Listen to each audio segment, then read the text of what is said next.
Welcome back to Fireside Giants, a featured podcast by Empire Sports Media. I'm your host, Alexander Wilson, my co-host, Anthony the Great Rivardo.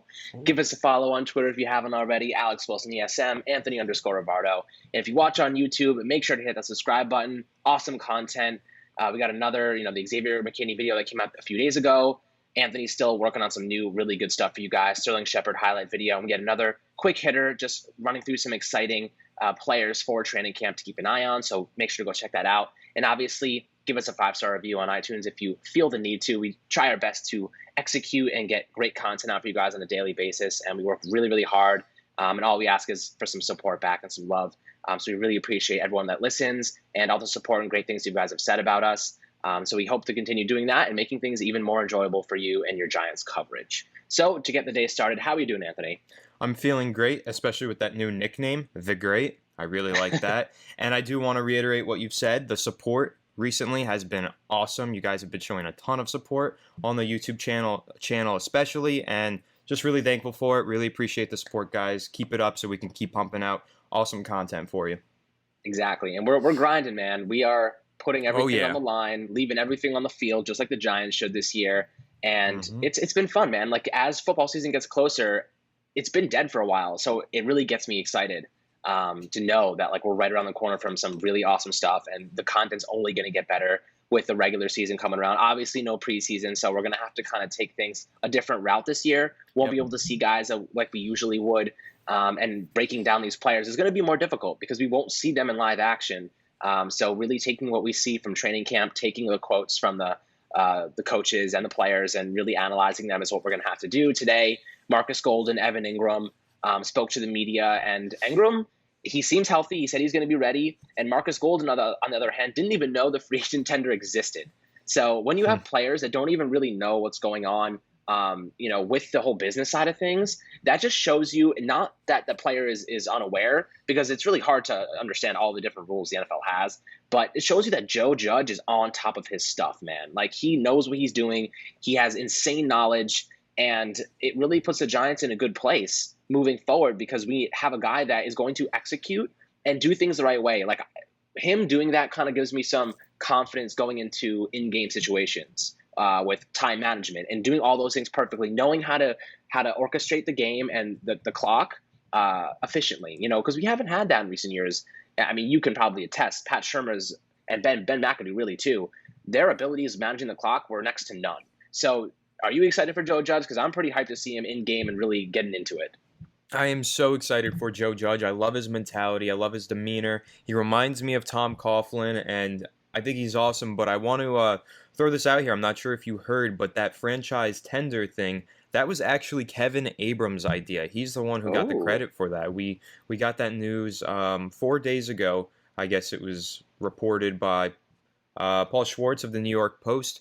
He reported that it was Kevin Abrams' idea to do that, which is kind of interesting because Kevin Abrams, he was the interim GM when Jerry Reese was fired, and then we hired Dave Gettleman, but for a while it has seemed like the Giants have been grooming him to be the next general manager, and this could be a real step towards getting that role one day in the future, because this was a very clever idea. It shows that he is a smart guy and he knows how to manage salary cap.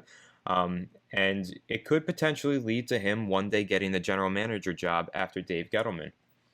Right. And, when it comes to general manager, first and foremost, I want them to be really good at managing salary cap and, contracts and negotiations, because that's how you build a really good team. Obviously, the players are there and you need to have good talent. But if you're overpaying guys like what Jerry Reese did a few years ago when he signed Norris Jenkins, Damon Harrison, Olivia Vernon, all of these big names on 5-year deals, you're putting your team in a huge hole in the future. Yeah. He was trying to win now. That was the epitome of a win now move. Signing guys to 5-year deals and hoping for, just praying really that these guys pan out. And Janoris Jenkins was really the only one that lasted a long time. We love Damon Harrison and snacks. And Vernon was traded away. So it's really come down to the finances. And this whole rebuild has been kind of utilizing that mentality towards helping the salary cap and having a healthy cap going into 2021 and lowering the cost of essential positions like quarterback, offensive line. That's why we drafted Andrew Thomas. We drafted Matt Peart. Trading for a guy like Kevin Zeitler, who was on a phenomenal deal for a player of his quality. So agreed. We're taking big steps forward. Now, I want to ask you, and do you think that Kevin Abrams could be the coach? Let's say the Giants have a poor 2020 season. Right. And the Giants are like, okay, we're looking for a scapegoat, and they actually make Dave Gettleman that scapegoat. Do you think that they elevate Kevin Abrams to that GM role, or do you think that they hire someone from outside? So here's the thing with Kevin Abrams is he's been like the salary cap manager for a long time, so he's been managing the salary cap. And my thing is, I feel like there's been multiple instances where the Giants have had salary cap issues.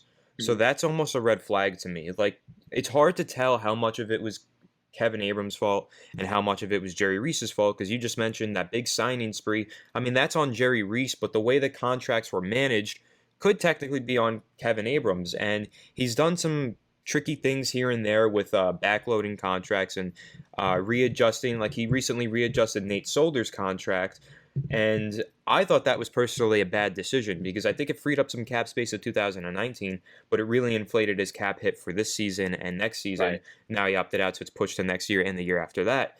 And I think we could have potentially gotten out of that contract this offseason if not for that contract adjustment that they did. So we don't have all the behind-the-scenes info, but it depends who is making these moves. And the other thing with Kevin Abrams is he's strictly a numbers guy, a salary cap manager. He's not a talent evaluator. Dave Gettleman, for all of his faults, he knows how to evaluate talent, especially defensive line talent, offensive line talent. He knows that stuff. He's very good at that because he's been a scout for like 30 years. So if he does leave, if Dave Gettleman does leave, there is going to be some good reasons for it. I'm not the biggest Dave Gettleman fan, but elevating Kevin Abrams would really be a disappointing decision to me because I don't think we would improve our talent evaluation at all. I think it would regress in that instance, and I feel like Kevin Abrams is really just a numbers guy. I don't think he's really fit to handle the NFL draft and evaluate all these players and be a general manager. I think if he were to get that general manager job, it would rely on Joe Judge being a lot more hands-on and proactive in the front office and really being kind of the general manager, and they work in tandem together. That's what it would take for me, but I would prefer if they go somewhere else with the general manager spot in that scenario. Right. I kind of agree with that. I would say having a pure numbers guy like Kevin Abrams behind the scenes and then having a good talent evaluator in a GM is the right way to go. Right. Of course, finding like a star guy who could do it both would be the ideal scenario, but it's really hard to do that as we've seen in the NFL. Yeah. And I mean, I like Dave Gettleman. I like how, like you mentioned, he can evaluate the offensive line, defensive line at a very high level, but we have seen a lot of mistakes. He is not void of those mistakes. So I would say if the Giants have a really poor year in 2021, I don't think he actually gets fired. I think they give him one more season because you bring in a whole new regimen, a whole new coaching staff, a ton of new players, and then you're elevating, rookies to second-year sophomore guys, and then you're losing DeAndre Baker, Sam Beal, Damari Scott, Nate Solder. So what do you expect? No preseason to get these guys in shape. You really have to give these guys a mulligan. You really got to give these guys a break when it comes to the 2020 campaign because it's different and it's going to be hard to fire someone based on a poor season this year. With that being said, this is actually really cool. ESPN rated the Giants defense, or rather their under 25 team, not just the defense, but both sides of the ball. So their under 25 team as the number 2 unit in the NFL. So the only team that has better young players under 25 years old is the Baltimore Ravens. And that really excites me because I'm looking at right now all the ages of the guys that would be considered our premium youth talents. And we're talking about Darnay Holmes, who's 22 years old. Julian Love is 22. Dexter Lawrence is 22. Nick Gates is 24. O'Shane Eximit is 23. Andrew Thomas is 21. Think about Andrew Thomas for a second. That blows my mind. The guy can barely drink, and he's going to be a starting tackle in the NFL. And he's already coming in with the highest floor out of any of the prospects at 21 years old. 21. So think about how much potential. Exactly. And he's a really smart guy. He's a musician. He's coming into the NFL.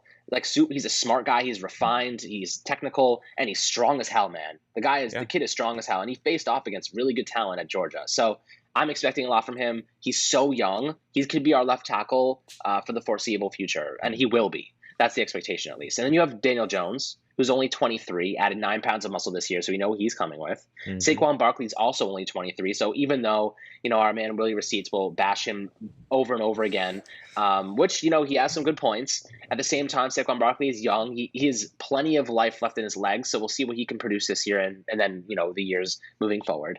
Xavier McKinney's 22 years old. And as much as I do, we love Xavier McKinney as a prospect, and we love him coming into the NFL. Exactly. So a lot to talk about with McKinney. And if you haven't checked out the YouTube video, please do. You'll learn a lot. I learned a lot, and I've been researching him for months already.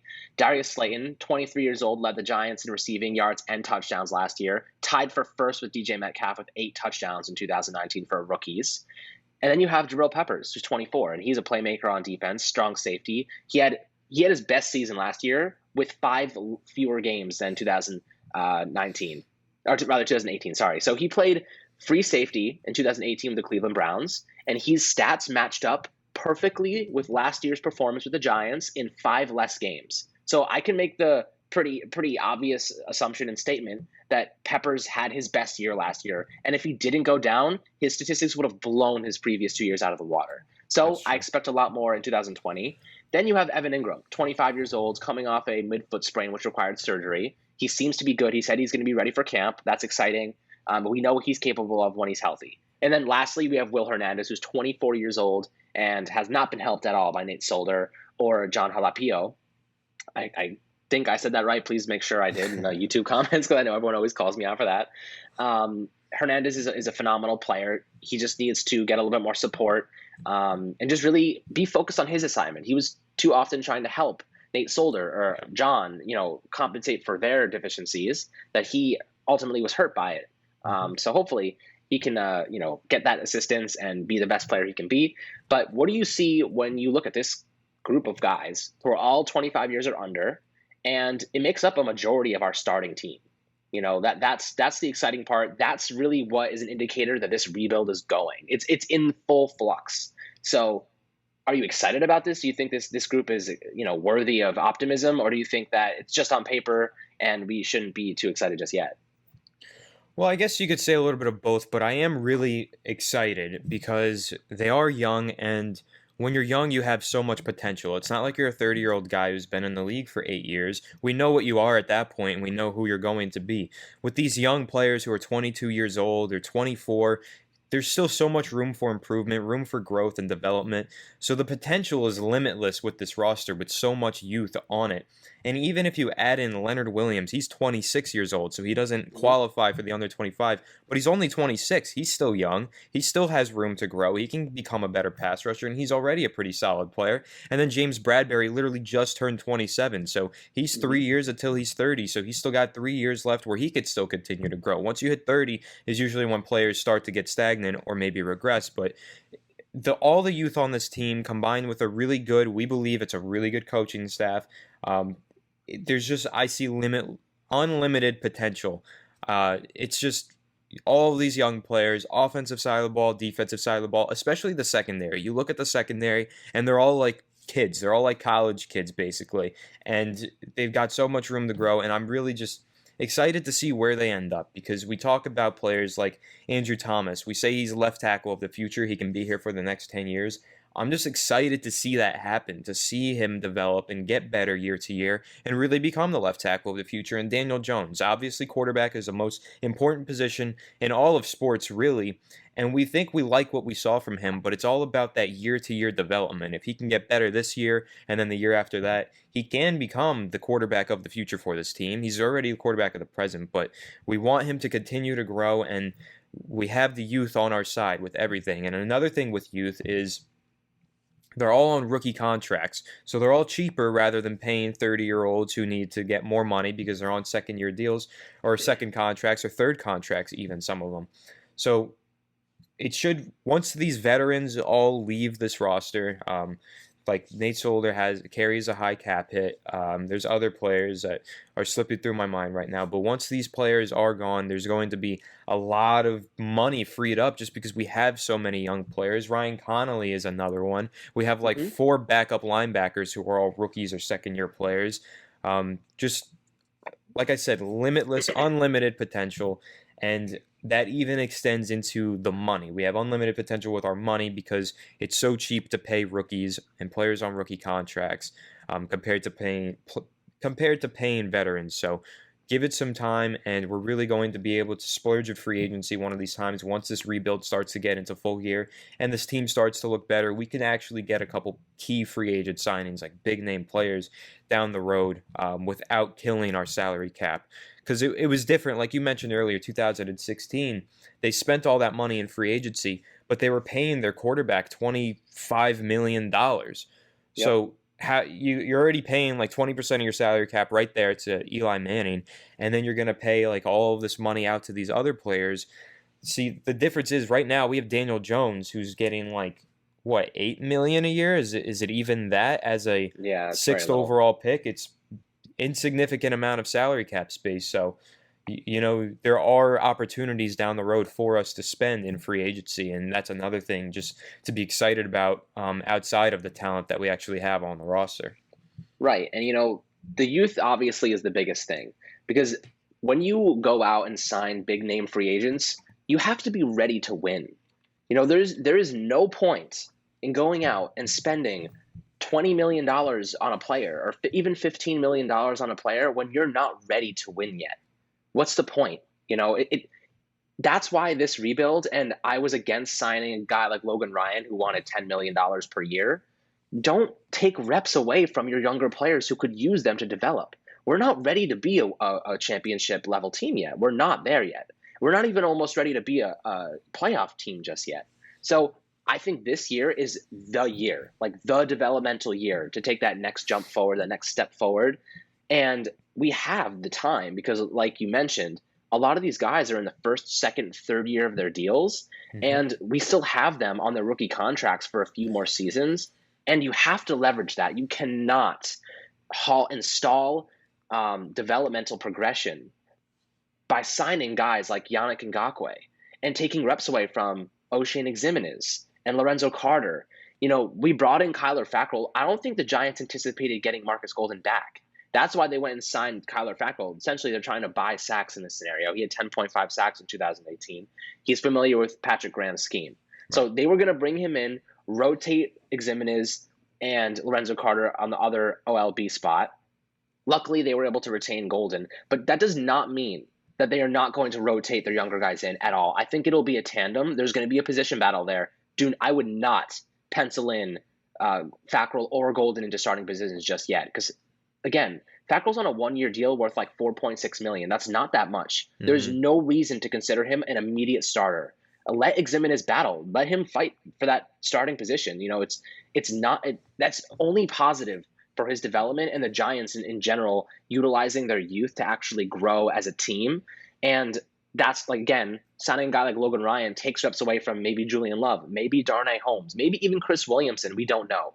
You just don't want to put your younger guys on the back burner, because then when it comes time for them to take that position, they don't have the reps yet. You want your guys to develop, and when you're in the middle of a rebuild, that should be the focal point. That should be essential in a rebuild. And I think they're doing a very, very, very good job of actually realizing that and putting it to the test. And I think this training camp is going to be very, very competitive with the younger guys, battling it out. The coaching staff is phenomenal, like you mentioned before. We listed them off during last week's episode. We got Jerry Shuplinski, Freddie Kitchens, Burton Burns, so many, Jason Garrett.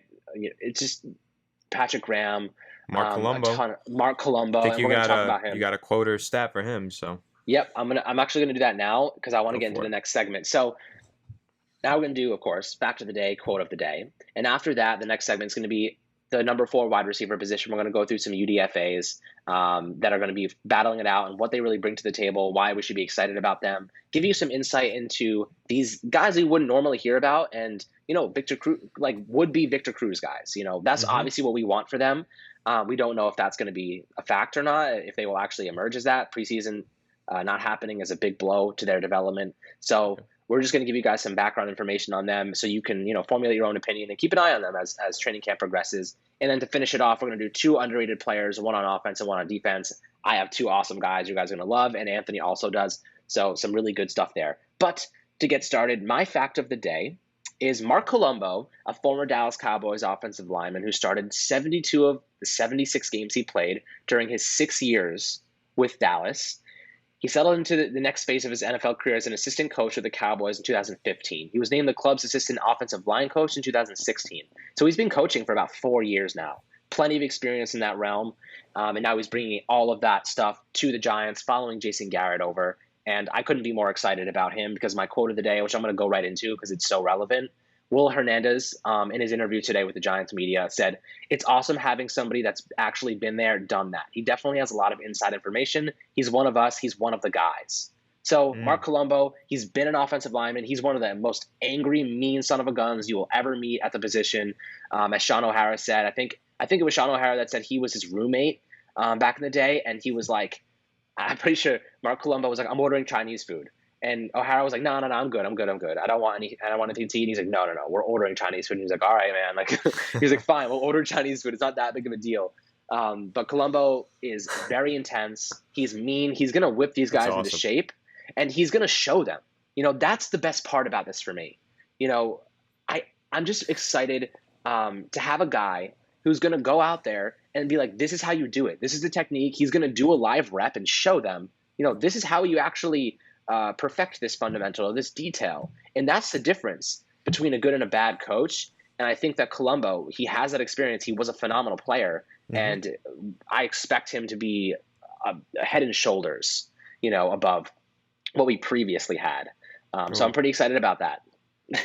Yeah, don't get me started on what we previously had. I've probably said it like 5 times on the course of this podcast before, how much I disliked the Hal Hunter's hiring. The guy, 2016, was the offensive line coach of the Browns. The Browns is the key part because that's how he knew Pat Shurmur. Shurmur was the offensive coordinator and then head coach there. So they knew each other from their time in Cleveland.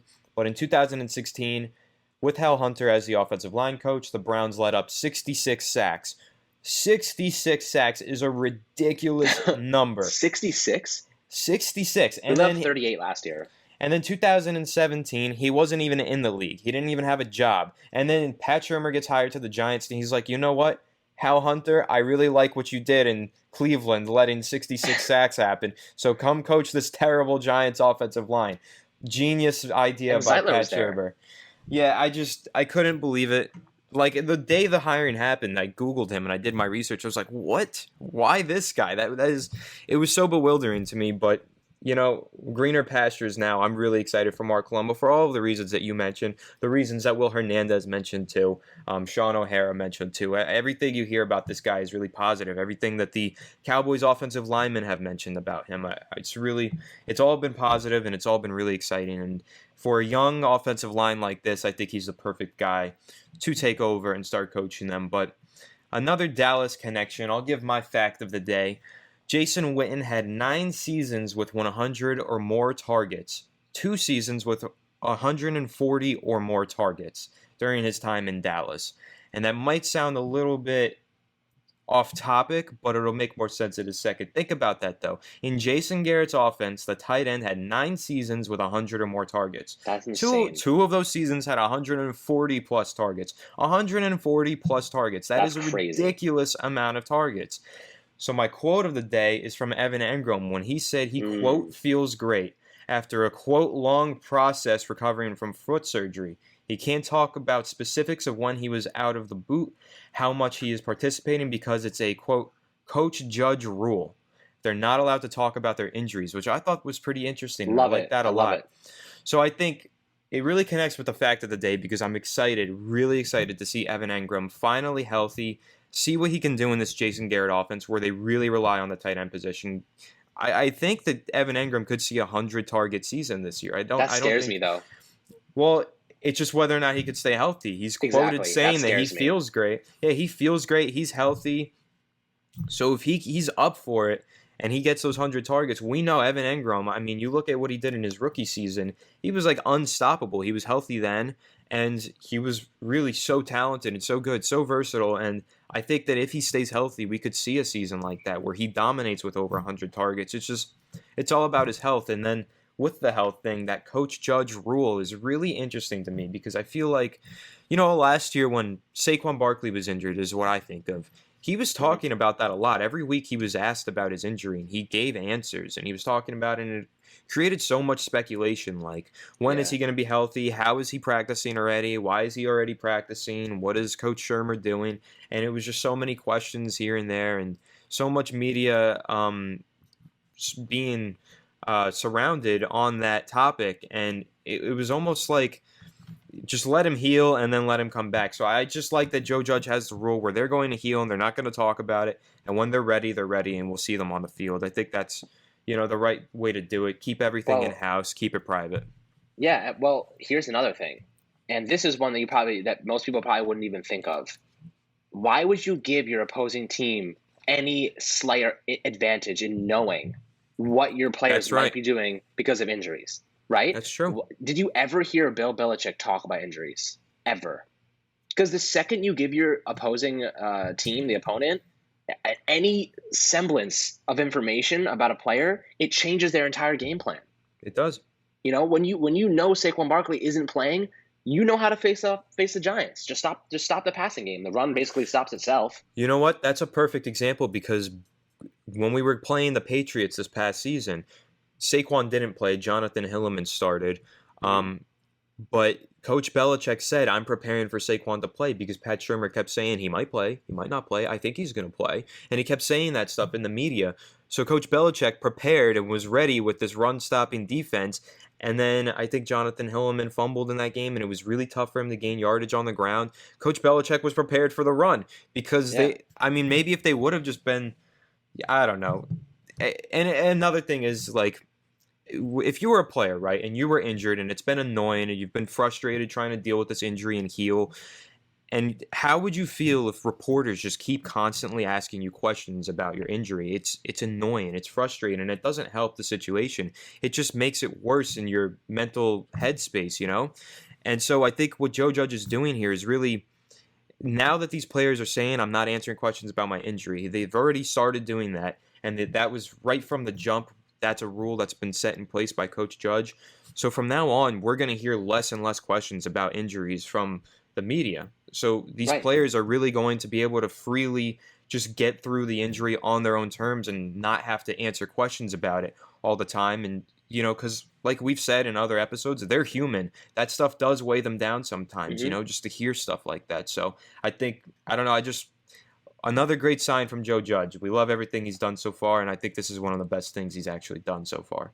Yeah, and one additional thing is that why would you want – so let's say the coaching staff are the ones creating the game plan, right? Mm-hmm. Putting your player in a position where they're answering stuff about their own injuries, that only opens them up to making mistakes and saying something that might actually give the other team just any semblance of advantage. You don't want to put your team in a disadvantage by saying something stupid during a press conference.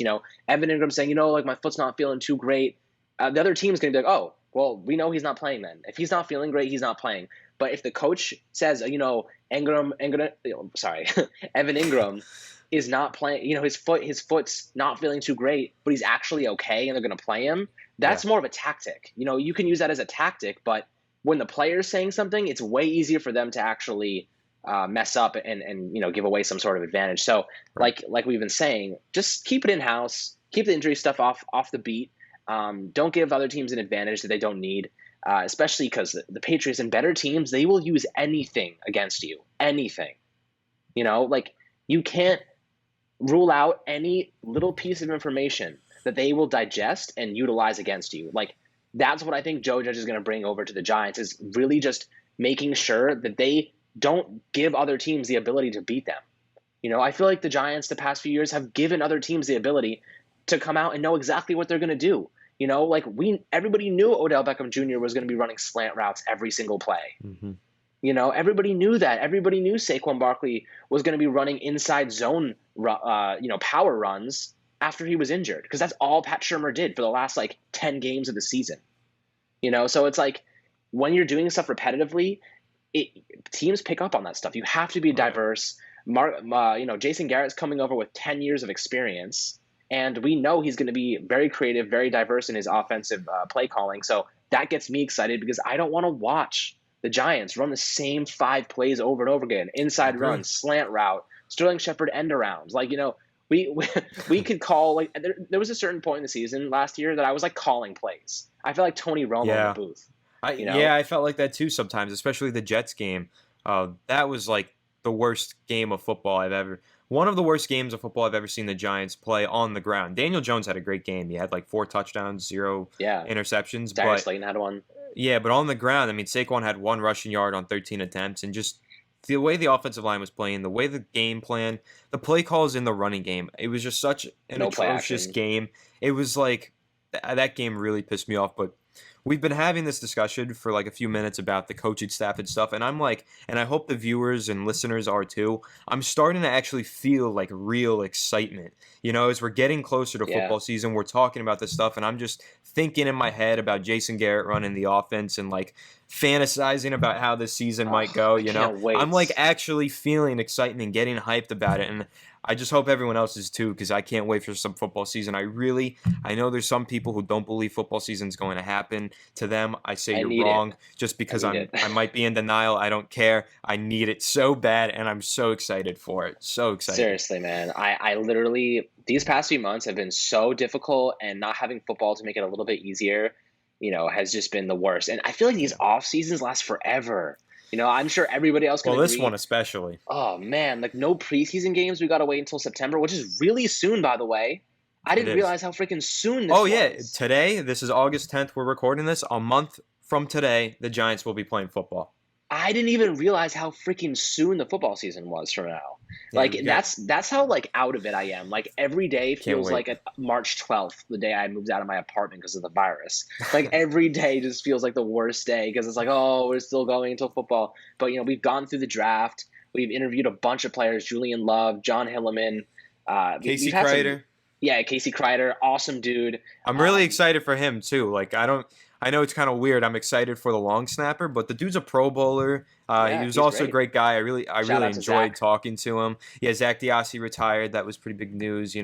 Super thankful for everything he did with the Giants throughout his whole career. That was he was great. But it was the time for him to go, and he retired. So now we got Casey Kreider and just the special teams unit in general, coached by Joe Judge and Thomas McGahee. That's like a dream team coaching staff right there for special teams, and I'm excited for that. This is going to be an improved football team, and I can't wait to finally see it hit the field. That's basically the gist of it. Absolutely. And with a month today until football season starts, let's go through a bunch of wide receivers in the UDFA battle that's going to occur at the number 4 wide receiver position. And just before we kick that off, one of our guys, Bill Cowell, he said to me that the number 4 position battle for this wide receiver spot incorporates a lot of special teams factors. So that number 4 guy, you don't expect him to be playing a lot of snaps unless an injury occurs. So you really have to factor in what they have to offer on special teams, which is probably going to be kind of, troublesome for guys like Benjamin Victor, and he's the first guy I want to talk about. Victor, coming out of Ohio State, phenomenal player. It's going to be tough for him because he was his first year starting in 2019. He's 6'4", 198 pounds. He's not a power receiver by any means. He utilizes his lanky frame, wingspan, kind of acts as a security blanket. I think he could be phenomenal in the red zone as like an intermediate route runner for Daniel Jones. Last year, he had 573 yards and 6 touchdowns over 12 games. So there's a lot he has to offer. A lack of a preseason really hurts him. On the flip side, he could be an influential guy for the Giants. If he puts on like another 10, 15 pounds of muscle, that gives him so much more to work with in terms of like getting off the line of scrimmage. Press cover corners are going to kill him. They're going to jam him so hard, and he's not going to be able to get into his routes because he's not fast enough. That's my biggest worry with him. If he's playing a guy in off-ball coverage, he can get some nice catches because he has that wingspan to corral the ball. But if he's pressed at the line of scrimmage, it's going to be tough for him. It is, yeah. He's very weak. Pro Football Focus is someone who pointed that out. They said he's NFL ready from a technical standpoint, but he's still underdeveloped physically. And they also stated that the play strength of NFL corners is going to be a problem for him. And it probably is. He's very skinny. He looks very frail almost. Like he does need to bulk up. And I don't know, it might be tough for him to bulk up in an offseason with COVID going on and no preseason. And so things are just tougher for everybody. But for these undrafted guys, Benjamin Victor, like I really liked his game. I saw him make some really incredible catches, but my favorite part is that he's like 6'5". That's great. The Giants really do need a red zone threat, a big-bodied receiver, but I think that there's some other undrafted free agents that I like a little bit better for that wide receiver 4 role instead of Benjamin Victor. Yeah, I mean, the next guy we have on there is Austin Mack, so he's another one that is going to be fighting for a roster spot. I like him. I really like him. And the reason I like Mack is not because of his statistics last year. He only had 361 yards and 3 touchdowns in 2019. My issue is that he had a foot injury that derailed his entire season. So he actually wasn't utilized to the peak of his abilities. He's at 6'2", 215 pounds. He's a good route runner as a boundary guy. He's pretty even across the board in skill set. He's not the fastest. He's not the strongest, but he's average in each category. And that's kind of like what excites me about him, because has so much development. Like nothing's holding him back from developing into a good player. You know what I mean? Like he's not underwhelmingly slow, and there's a lot of stuff that I'm excited about to see from him. But do you see him potentially kind of earning a roster spot, maybe as like a gunner or something on special teams? I think he has the highest floor out of all of these undrafted free agent wide receivers, which is why I think that he will get a roster spot. Like you mentioned, he's very well-rounded. He's got a great, well-rounded skill set.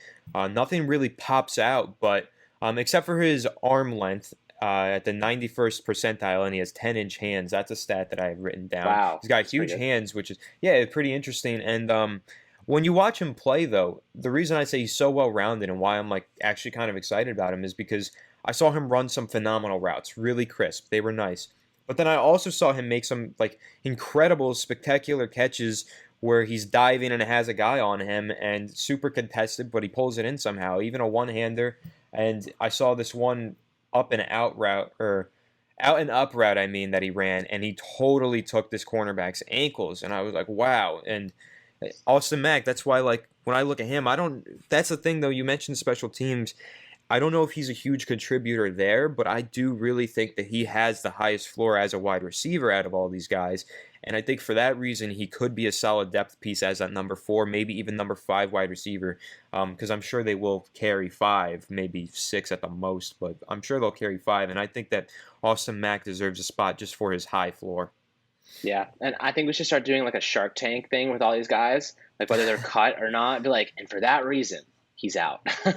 That's a good idea. Maybe we'll do that, a special episode one week. That would Shark be fun. Tank-esque cut and keep.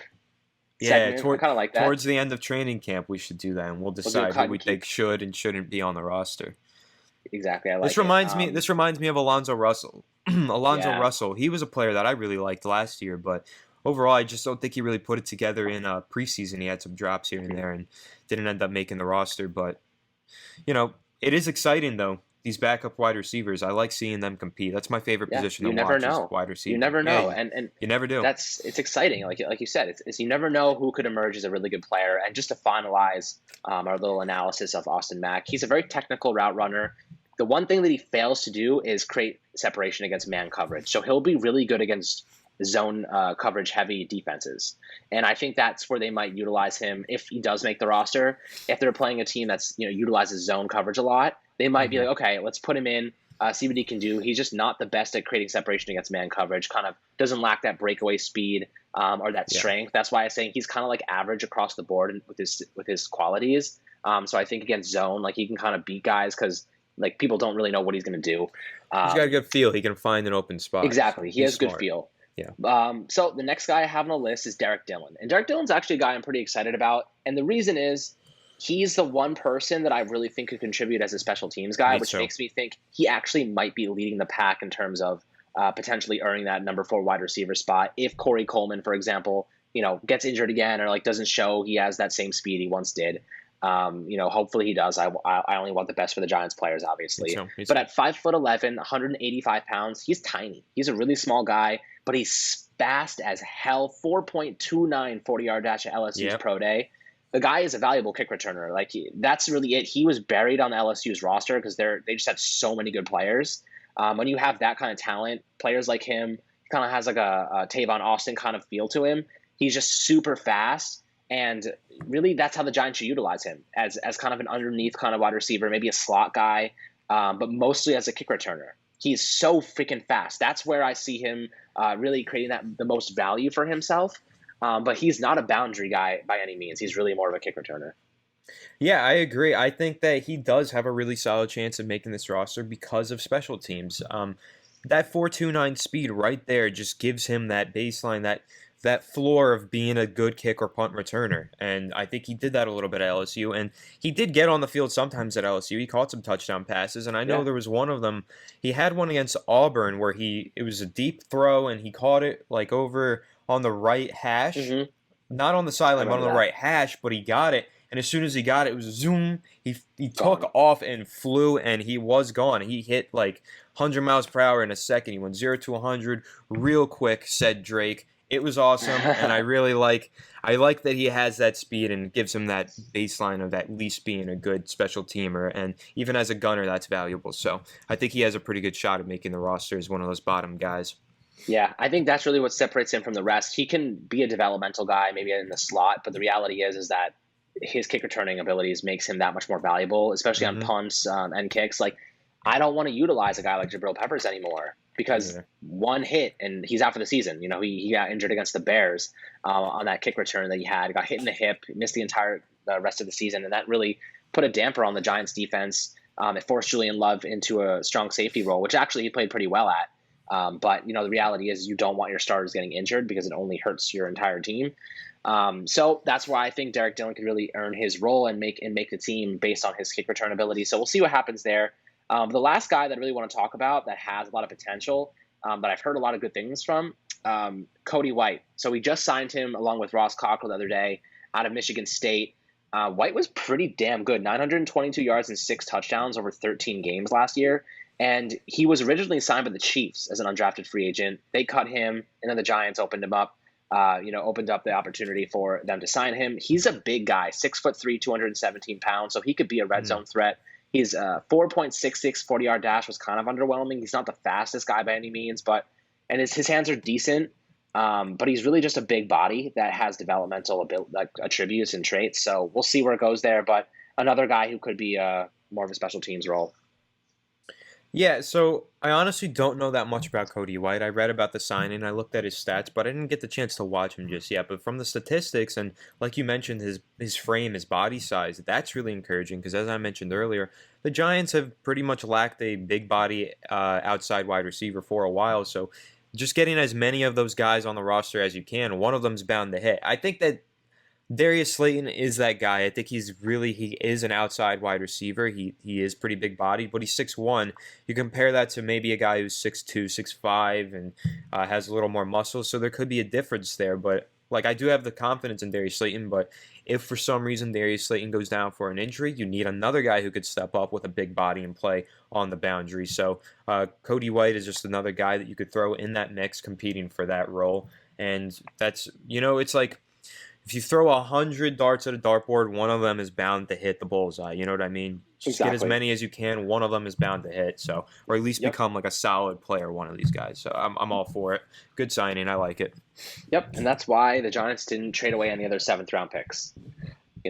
So that's kind of like a testament to the Giants wanting to develop their players and really just bring in as many bodies as possible to see what they can find. And Cody White had 12 career touchdowns over 26 starts. So that's a pretty solid number. That's like a touchdown every 2 games almost. So I kind of like where they went with that, kind of a red zone, big body guy. Maybe could develop into something. He's not the most elite, guy with speed or quickness, but he has decent, development into his breaks, and he's a good route runner. So that's really what you can utilize as a wide receiver to make that developmental jump. Not every guy is a speed guy.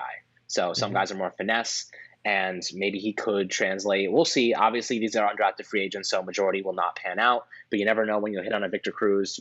You just never know. That's kind of what I've learned over the years. That's true. You never know. So our next segment, to finish off episode 35 of Fireside Giants, we're going to do an underrated player on offense and underrated player on defense. So, Anthony, I'm going to let you get it kicked off with yours. All right, underrated player on offense, Kevin Zeitler. How has that man not made a Pro Bowl in his career? Because he's underrated. That's it. He's an excellent, phenomenal pass blocker. Like, really, one of the best in the league, and he always has been since the beginning of his career. I think he was with the Bengals, then the Browns, and now the Giants, of course. And he's been an excellent pass blocker the entire time he's been in the league, and he's really played at least a Pro Bowl level. You could argue he's played at a second All-Pro level in a few of his seasons, and I can't believe he hasn't been to a Pro Bowl. I think maybe, if the Giants have a really solid season this year, he could finally get the Pro Bowl nod. I don't think we'll actually have a Pro Bowl, but he might get like the Pro Bowl vote checked off because I don't know what's going to happen with COVID. But he's a player that I think deserves to be like a Pro Bowler because he's that good. He's really the rock that holds this offensive line together. Mm-hmm. He's the most stable, the most consistent player on that offensive line, maybe even on that offense in general. So, Kevin Zeitler, I feel like he doesn't get enough credit. He doesn't get the credit he deserves. So, to me, that's the most underrated player on offense. Who is yours? So, mine is Sterling Shepard, and I think you really can't argue with that. Injuries last year really just derailed his entire season. He had 2 concussions, missed a bunch of games. He only played in 10 games, but he totaled 576 yards and 3 scores. He was on pace for 922 yards and 5 touchdowns, which is pretty insane to think about. That would have been the most yards he's ever had in his career up to this point, and 5 touchdowans. Exactly, he was playing great. Him and Jones had a hell of a connection. And he would have. Well, he was on pace for, we don't know for a fact, was on pace for 5 scores, which would have been his second best rate since 2016 in his rookie campaign. The guy is one of the most underrated red zone threats on the team and in the NFL. Like, I'm telling you, this guy, when targeted in the red zone, has insane success. And I fully expect them to be kind of looking at him a lot in the area of the red zone, especially when you're within 10 yards, because the guy just gets to the corners and his route running is so smooth. One of the smoothest route runners on the team by a fair margin. And I really love him. I really love what he brings to the team. He just always seems to have a smile on his face and is just competing. And given he is healthy in 2020, I think he'll probably be at the top of the list for Giants in production. I think Darius Slayton will probably be close second, but if Sterling Shepard stays healthy, Daniel Jones seems to be confident in him. Like, he got a lot of action early on before the injuries. Yeah, I'm a huge Sterling Shepard fan. I love his attitude, his demeanor, everything. I think that he's awesome. I think he's a good role model too, and a great player. Underrated, I agree. I do think that when healthy, he's one of the best slot receivers in the NFL, and I'm excited to see what he can do in 2020. As long as he stays healthy, it should be exciting. Exactly. So who do you got on defense? On defense, we're going to bring him up again and continue this conversation once again. Julian Love. I think he's underrated. I love Julian Love. I think that it was such a steal in the 4th round. He was a second-round prospect. I don't know why he slid to the 4th round. Cornerback, safety, strong safety, free safety, outside cornerback, slot cornerback. I think wherever you put him, he's going to have success. I think he might have more success at other positions than he will at other positions. But I think what he did in those last 5 games of the season, he was starting 5 games. Jabril Peppers went down with injury. We really all thought that Julian Love was going to play either slot cornerback or free safety. But no, they slide him in at strong safety, and he looks like, in a couple of those games, the best player on the defense. He was getting in the backfield, making tackles. He was forcing fumbles. He was playing deep safety, single high, and getting interceptions. I don't know. He just really impressed me, and I'm a huge fan of his. Plus, we did interview him, so I like him even more because of that. I think that was so much fun talking to him, and I really liked his mindset and the way that he was. Everything that he said to us was really exciting to me. When I asked him, and I almost feel like Nostradamus for asking him this question, I asked him what would your mindset be if the Giants drafted another young safety or cornerback in the 2nd round? And then we did with Xavier McKinney, and just his response. You guys should go check out the video, go on the channel, and search Julian Love interview, and it'll show up. When I asked him that question, basically he said, it wouldn't be a problem at all. It would just be competitive nature. We would compete, but we would grow together, and anything to make the team better, I'm all for. And I loved his response and every response that he gave. So that mixed with what I saw on the field just makes me so excited for him. And I think that he honestly has such great potential as a long-term starter in the NFL. Yeah, no, I mean, Julian Love is my equivalent of a utility man for football. Like in baseball, you have a guy like for the Yankees, DJ LeMahieu, who could fill multiple positions if need be. I think that's exactly the role that Julian Love will play for the Giants. If there's any injuries and need to supplement a position, he can play free safety, strong safety, cornerback, slot. I love that. I love having a guy that you can plug in, is going to play at least at an average level, because most times your depth pieces aren't good. Oftentimes you don't have a ton of really good players that can supplement starters. And having Julian Love that could fill multiple positions is the best thing, in my opinion. He has the ability to be a starter in the NFL. And I think that his development, and this year specifically, is going to give him a really good foundation to build off of. And I think he should get some playing time. I really think that, Patrick Graham utilized a lot of 3 safety looks. So I expect to see Jabril Peppers. I expect to see Julian Love and Xavier McKinney on the field at the same time. Super excited about those 3 coming together. And Julian Love, I mean, he's an awesome dude. We talked to him. He was like super welcoming to us, asking him some questions. It was a more of an informal interview, which is really cool. You often see like the uber professional, like formal interviews. We really wanted to ask him about himself and get to know him on a personal level. And he was so open to it. You should, like Anthony said, go check it out. You'll learn a lot about what he did last year and what he expects to do in 2020. So awesome stuff there. And for my guy, I have Dalvin Tomlinson. I mean, what bad can you say about Dalvin Tomlinson? The guy is awesome. He's a great guy in general, and he's a mean son of a gun in the trenches. Dalvin Tomlinson last year had more sacks than Leonard Williams. He had 3.5 sacks, so that excites me already. 49 combined tackles, 9 quarterback hits, and some could say that he's actually more influential than Leonard Williams, but he's being paid criminally less, and I think that he deserves a second contract from the Giants. He is a fantastic player, and the Giants have always let go of their better defensive tackles and defensive linemen. Linval Joseph, there's a ton that I'm not remembering right off the top of my head, but they've let go a ton of guys, and I think Tomlinson is one of the few that should be kept. The guy has like insane hand strength. He dominates when he lines up over center. He is so strong, and he just pushes guys back in the trenches, and he actually draws in a lot of double teams when lined up in the 3 technique. The really only negatives that I can come up with are that I guess he's not the most refined guy when you're transitioning from run to pass blocking or run to pass rushing. He sometimes can get lost in transition there. But when he knows what he's doing and he knows the assignment and he knows what play is coming, he is phenomenal at getting the job done and getting to the backfield. I'll say this. In the last 32 games, he's missed a total of 4 tackles.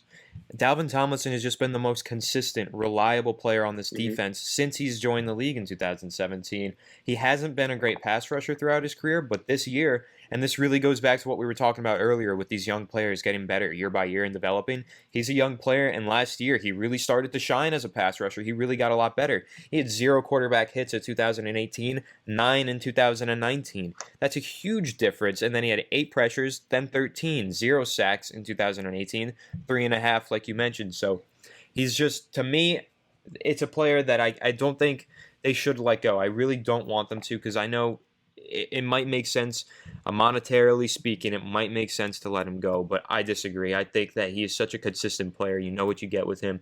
He's got to be kept on this roster. He completely deserves a nice contract extension with this team.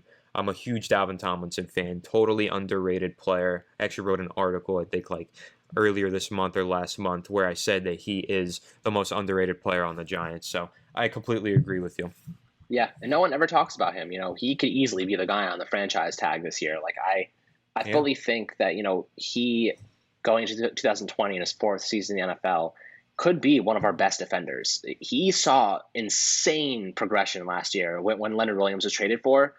I think pairing him, Dexter Lawrence, and LW together, we could have a top 5 interior defensive line this year. Completely agree. That is a very underrated thing, and that attests back to what you said earlier. Dave Gettleman's really good at evaluating talent in those positions. So I'm pretty excited about it. A bunch of really good young talent on the Giants, and that's really all we can hope for at this point. So that is it for episode 35 of Fireside Giants. Really appreciate everyone who stuck around for almost an hour. And really just got to know some more of the players, undrafted free agents, coaching staff stuff, and really just stuck around and had fun with us. We're going to do some more mailbags and hopefully some more interactive things, giveaways as the days come. And, I'm going to get some more stickers and things to give away. So still awesome waiting on my there. stickers. I know I got to get more stamps. Relax. So anyway, thank you guys for tuning in, and we'll hope to catch you next time.